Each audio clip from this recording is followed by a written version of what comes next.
नमस्कार, झारखंड समाचार में आप सबका स्वागत है। आइए जानते हैं झारखंड की तमाम छोटी बड़ी खबरों को। इससे पहले चैनल को सब्सक्राइब नहीं किया है तो प्लीज चैनल को सब्सक्राइब कर बेल आइकन को प्रेस कर दीजिए ताकि खबरों का अपडेट आपको मिलता रहे।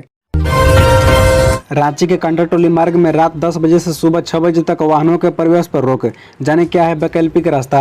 दरअसल कंडरटोली फ्लाईओवर में सेगमेंट लॉन्चिंग का काम शुरू कर दिया गया है। यह कार्य दिसंबर माह तक चलेगा। इस दौरान आवश्यक सेवाओं को छोड़कर रात 10 बजे से सुबह 6 बजे तक कंडरटोली मार्ग में सभी प्रकार के वाहनों के प्रवेश पर रोक लगा दी गई है। हालांकि कंडरटोली चौक के पास रहने वाले लोगों को इससे छूट दी गई है। यह जानकारी ट्रैफिक एसपी हारिस बिन जमा ने दी। कंडरटोली फ्लाईओवर बनाने वाली कंपनी जुडको ने ट्रैफिक पुलिस की तैनाती करने की मांग की है। ट्रैफिक पुलिस ने हर चौक पर तैयारी कर ली है। बता दें कि इधर कंडरटोली फ्लाईओवर के पिलरों पर सेगमेंट चढ़ाने के लिए 86 मीटर का लॉन्चिंग पैड तैयार किया गया है। 5-5 मीटर के सेगमेंट को दुर्गा सोरेन चौक स्थित फ्लाईओवर प्रोजेक्ट के कटिंग यार्ड से कंडरटोली तक पहुंचाने का कार्य विशेष प्रकार के डबल इंजन वाला ट्रेलर कर रहा है। ट्रेलर पर आने वाले सेगमेंट को लॉन्चिंग पैड की सहायता से पिलर पर रख 7 मीटर का रोपवे बनाकर फ्लाईओवर को अंतिम रूप दिया जाएगा।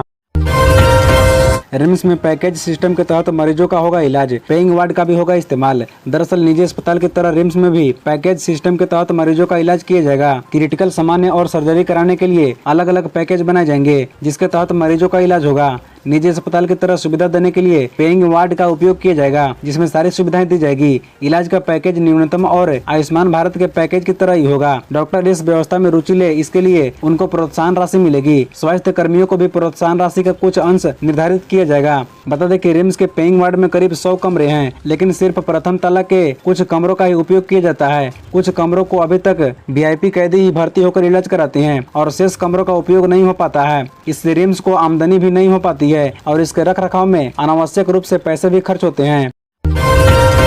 नाबालिग को वाहन चलाने देना पड़ेगा भारी, भरना होगा 25,000 का जुर्माना और 3 साल की जेल। दरअसल बता दें कि अपने नाबालिग बच्चों को वाहन चलाने न दे। ऐसे नाबालिग वाहन चलाते पकड़े गए तो नाबालिग के साथ साथ अभिभावक भी बड़ी परेशानी में पड़ सकते हैं। पकड़े जाने पर 25,000 रुपए का जुर्माना किया जाएगा। यही नहीं, वाहन मालिक या अभिभावक को जुर्माने के साथ साथ 3 साल तक का कारावास हो सकता है। जबकि हाल में यह कि शहर में वाहन चला रहे नाबालिग हेलमेट तक नहीं पहन रहे हैं। बता दें कि DTO प्रवीण कुमार प्रकाश ने यह कहा कि शहर के सड़कों पर नाबालिग वाहन चला रहे हैं। इसे लेकर जागरूकता के साथ साथ सख्ती भी बरती जाएगी। इसके खिलाफ जल्द ही अभियान चलाया जाएगा। नाबालिगों को वाहन चलाना खुद के साथ साथ दूसरों को नुकसान पहुंचाने के समान है। कई बार सड़क दुर्घटना में नाबालिगों की मौत हो रही है। नाबालिग वाहन चलाते पकड़े गए तो 25,000 रुपए का जुर्माना किया जाएगा। यही नहीं, वाहन मालिक या अभिभावक को 3 साल तक के लिए जेल भी हो सकती है। 1 साल के लिए वाहन रजिस्ट्रेशन भी रद्द किया जा सकता है।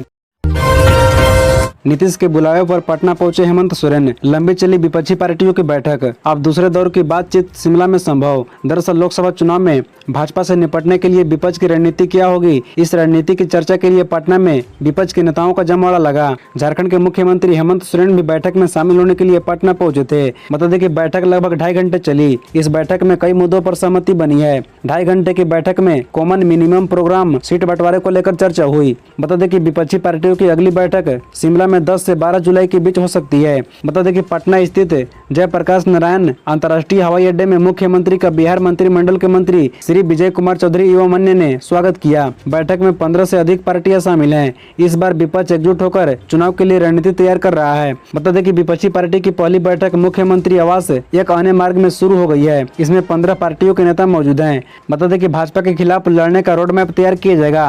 कांग्रेस नेता राहुल गांधी और मल्लिकार्जुन खड़गे, शरद पवार, उद्धव ठाकरे शुक्रवार सुबह पटना पहुंचे। राहुल और खड़गे पहले एयरपोर्ट से सीधे कांग्रेस मुख्यालय पहुंचे। यहां राहुल ने कार्यकर्ताओं को संबोधित किया। उन्होंने कहा, हम सब मिलकर बीजेपी को हराएंगे। उन्होंने कहा कि देश में 2 विचारधारा की लड़ाई चल रही है। एक तरफ कांग्रेस की भारत जोड़ो विचारधारा है तो दूसरी ओर बीजेपी RSS की भारत छोड़ो। गोड्डा सांसद डॉक्टर निशिकांत दुबे समेत 3 आचार संहिता उल्लंघन मामले में बरी। दुमका के MP MLA कोर्ट में हुई सुनवाई। दरअसल दुमका के MP MLA कोर्ट ने आदर्श चुनाव आचार संहिता उल्लंघन के एक मामले में भाजपा के गोड्डा सांसद डॉक्टर निशिकांत दुबे, देवघर के विधायक नारायण दास और देवघर में ही भाजपा के पूर्व जिला अध्यक्ष दिवाकर प्रसाद गुप्ता को साक्ष्य के अभाव में बरी कर दिया।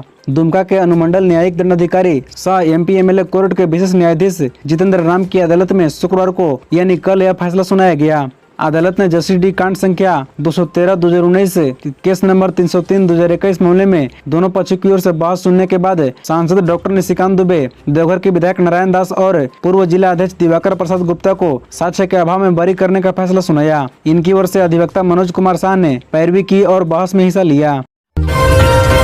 झारखंड के निलंबित आईएएस अधिकारी के पति अभिषेक झा की मुश्किलें बढ़ी। एससी ने अग्रिम जमानत देने से किया इनकार। दरअसल सुप्रीम कोर्ट ने शुक्रवार को झारखंड कैडर के निलंबित आईएएस अधिकारी पूजा सिंघल के पति अभिषेक झा की प्रवर्तन निदेशालय से अग्रिम जमानत की मांग वाली याचिका पर सुनवाई की। इस दौरान कोर्ट ने अभिषेक झा को अग्रिम जमानत देने से इनकार कर दिया है। बता दें कि कथित मनरेगा घोटाले से जुड़े एक धन शोधन मामले में अग्रिम जमानत देने से इनकार कर दिया है।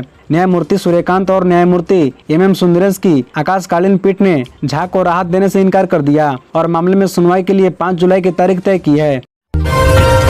ग्लोबल हुआ झारखंड का तसर सिल्क। पीएम मोदी ने अमेरिकी राष्ट्रपति बाइडेन को गिफ्ट किया। यहाँ तैयार है तसर का कपड़ा।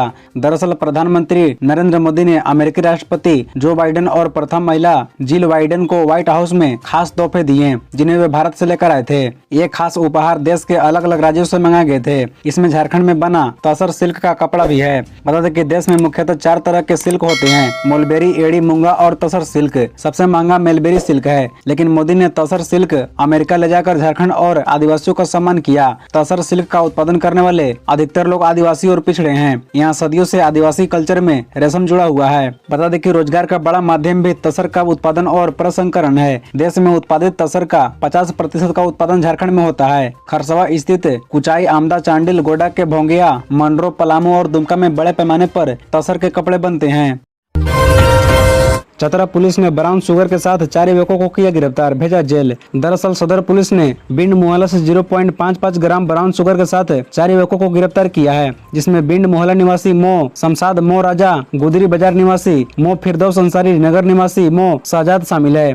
ये जानकारी एसडीपीओ अविनाश कुमार ने सदर थाना परिसर में प्रेस कॉन्फ्रेंस कर दी। उन्होंने बताया कि पुलिस अधीक्षक राकेश रंजन को गुप्त सूचना मिली थी कि बिंड मोहल्ला में शहजाद अंसारी के घर में कुछ लोग ब्राउन शुगर पीने व पिलाने का काम कर रहे हैं। सूचना के आलोक में छापेमारी टीम का गठन किया गया। पुलिस की टीम ने त्वरित कार्रवाई करते हुए उक्त घर में पहुंचकर छापेमारी की। इस दौरान 4 युवकों को 4 पुड़िया में बंद ब्राउन शुगर के साथ गिरफ्तार किया गया। इस संबंध में एनडीपीएस एक्ट के तहत मामला दर्ज कर सभी को जेल भेज दिया गया। एसडीपीओ ने बताया कि मादक पदार्थों की तस्करी करने वालों के विरुद्ध पुलिस लगातार छापेमारी अभियान चला रही है। रिम्स में बढ़ेगी चिकित्सा सुविधाएं, 24 घंटे मौजूद रहेंगे डॉक्टर, बोले प्रभारी निदेशक डॉक्टर आर.के. गुप्ता। दरअसल रिम्स के प्रभारी निदेशक प्रो डॉक्टर आर.के. गुप्ता ने कहा कि जल्द ही रिम्स में बदली हुई व्यवस्था दिखेगी। 24 घंटे डॉक्टर रहेंगे, सुरक्षा व्यवस्था सख्त होगी। मरीजों को सभी चिकित्सा सुविधाएं मुहैया कराने, डॉक्टरों व नर्सों की उपस्थिति व दवा की उपलब्धता को लेकर उन्होंने विस्तृत जानकारी दी। बता दें कि शुक्रवार को वे प्रेस वार्ता को संबोधित कर रहे थे। इस मौके पर चिकित्सा अधीक्षक डॉक्टर हरिंद्र बिरुआ, उप अधीक्षक कर्नल डॉक्टर त्रिपाठी, चिकित्सा अधिकारी डॉक्टर राकेश कुमार और पीआरओ डॉक्टर राजीव रंजन मौजूद थे। इस दौरान रिम्स के प्रभारी डॉक्टर आर.के. गुप्ता ने कहा कि इमरजेंसी एवं ट्रामा सेंटर में सुधार के लिए 18 वेंटिलेटर और सभी ऑक्सीजन प्वाइंट को चालू कर किया गया है। 24 घंटे डॉक्टरों की मौजूदगी के लिए रोस्टर तैयार किया गया है। हैंड ओवर व टेक ओवर रिपोर्ट हर पाली में तैयार की जाएगी। नर्सों के ड्यूटी रोस्टर तैयार होगा। झामुमो ने बीजेपी के राष्ट्रीय अध्यक्ष जेपी नड्डा को दी चुनौती, कहा हिम्मत है तो आए मणिपुर। दरअसल झारखंड मुक्ति मोर्चा के वरिष्ठ नेता सुप्रियो भट्टाचार्य ने बीजेपी के राष्ट्रीय अध्यक्ष जेपी नड्डा को चुनौती देते हुए कहा कि अगर उसमें हिम्मत है तो वे मणिपुर जाएं, जहां पर उनके विधायक और मंत्री ही वहां की स्थानीय सरकार से इस्तीफे की मांग कर रही हैं। अगर उनमें हिम्मत है तो हमारे महिला पहलवानों के साथ शारीरिक शोषण, यौन शोषण के आरोपी भाजपा के दबंग सांसद बृजभूषण सिंह पर कुछ बोले। बता दें कि पत्रकारों से बात करते हुए श्री भट्टाचार्य ने कहा, गिरिडीह में जेपी नड्डा की सभा में 5000 लोग भी शामिल नहीं होना उनकी बेइज्जती है। प्रदेश भाजपा चाहे तो अगली बार झामुमो से कहे, हम 10-20 हजार आदमी उनके कार्यक्रम में भेज देंगे। बता दें कि केंद्र सरकार पर बरसते हुए उन्होंने कहा कि वह फेडरल व्यवस्था को ध्वस्त करने में जुटी है। अब एफसीआई कर्नाटक में चावल नहीं बेचेगा। इसका मतलब हुआ कि गैर भाजपा सरकार जहाँ जहाँ है वहाँ केंद्र सरकार अपने तरीके से नीतियाँ बनाएगी। उन्होंने कहा, अगर हम झारखंड से कोयला, तांबा, अबरक, यूरेनियम आदि खनिज को उठाने से मना कर दे तो क्या होगा? क्या प्रधानमंत्री, गृह मंत्री और जेपी नड्डा देश चला लेंगे? केंद्र सरकार इस तरह की हरकत बंद करे, नहीं तो हम उनको उनके ही अंदाज में जवाब देने को तैयार हैं। अनेकता में एकता के बीच पड़ी दरारों को दुरुस्त करना जरूरी। पटना में हेमंत सोरेन बोले, एक नए समूह की दिखे झलक। दरअसल बिहार की राजधानी पटना में शुक्रवार 23 जून 2023 को विपक्षी पार्टियों के नेताओं का जुटान हुआ। इस बैठक में 15 पार्टियों के नेता एक साथ 2024 के लोकसभा चुनाव में बीजेपी को घेरने को लेकर मंथन किए। इस बैठक में झारखंड के मुख्यमंत्री हेमंत सोरेन भी शिरकत किए।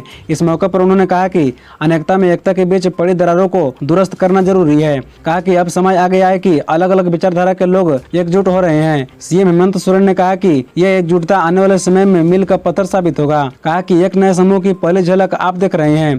बता दें कि मुख्यमंत्री हेमंत सोरेन ने कहा कि सदियों से दुनिया ने माना कि अनेकता में एकता में भी दरारें पड़ने लगी है, तो कहीं न कहीं इसको दुरुस्त करने का काम किया जाएगा। आज अलग अलग विचारधारा के लोग यहाँ उपस्थित हुए हैं। कई चीजों को ध्यान में रखते हुए आज वर्तमान परिस्थिति में आम लोगों की सहूलियत के हिसाब से कैसे स्थापित हो, इस पर जोर दिया जा रहा है।